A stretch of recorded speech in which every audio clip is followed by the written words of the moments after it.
Hi అండి, అందరికీ నమస్కారం అండి. గుడ్ మార్నింగ్ అండి. అయితే ఈరోజు పొద్దున్నే 5ంటికి లెగిసి ఇంట్లో పనుల్లో చేసుకుని 7:30 కల్లా పనికి వెళ్ళామండి. అయితే పనికి వెళ్ళి వచ్చామండి.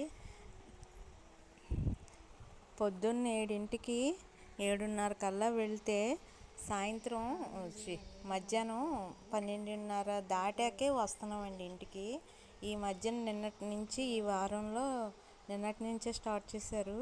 అలాగా పని అయితే మేము చేసుకుని వస్తున్నాం. రోడ్డు మీద పని అయితే మాకు అదంతా తుప్పలు ఉంటాయి కదండి, అవన్నీ కొట్టుకుని వచ్చామండి. ఫోటోలు ఉన్నాయి, ఫోటోలు అవి తీసుకుని వచ్చాము. పొద్దున్న అయితే సేమియా ఉప్మా చేశానండి పాపకి.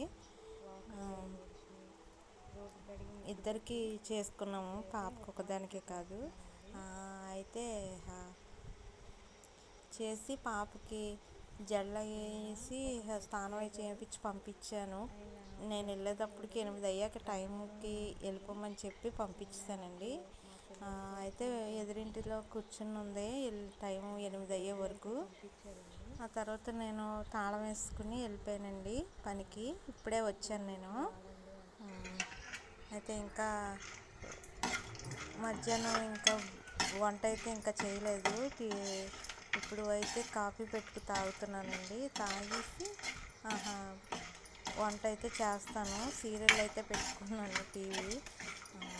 నెక్స్ట్ రాత్రి అయితే ప్రసాద్ గారు అంటే గన్నవరంలో ఉంటారండి, ఒక సబ్స్క్రైబరు. ఆయన మనకి పిల్లల కోసం ఒక 5,000 పంపించారు, పిల్లలకి ఏమన్నా వాడుకోమనేసి. అయితే పాప వాళ్ళకి ఇద్దరికి స్కూల్ డ్రెస్సులు అయితే కొనేస్తానండి. రేపు వెళ్ళి శుక్రవారం పాపను తీసుకొస్తాకి వెళ్తానండి. అయితే రేపు వెళ్ళినప్పుడు పాప ఉంటుంది కదండి, కొనుక్కొని వస్తాను. చాలా చాలా థ్యాంక్స్ అండి ప్రసాద్ గారు, మాకు చాలా హెల్ప్ చేశారు. అసలు మా చేతుల్లో అయితే డబ్బులు అయితే లేవు. వచ్చిన శాలరీ కాస్త ఫైనాన్స్లకిను డోక్రా కట్టడానికి అయిపోయినాయండి.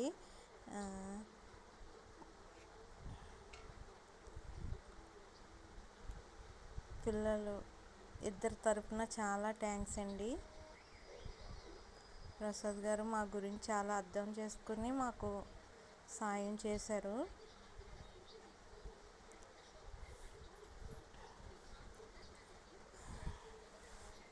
చాలామంది కాస్త చూస్తున్నారు, లైక్ అవి చేస్తున్నారు. అయితే అలాగే మీ సపోర్ట్ చాలా ఉండాలండి మాకును. ఇప్పటికైతే 248 మంది అయ్యారు సబ్స్క్రైబర్స్. మీరు కూడా చూసి నచ్చితే కామెంట్ కూడా చేయండి. ఏదైనా నా తప్పు ఉంటే నేను సరి చేసుకుంటాను.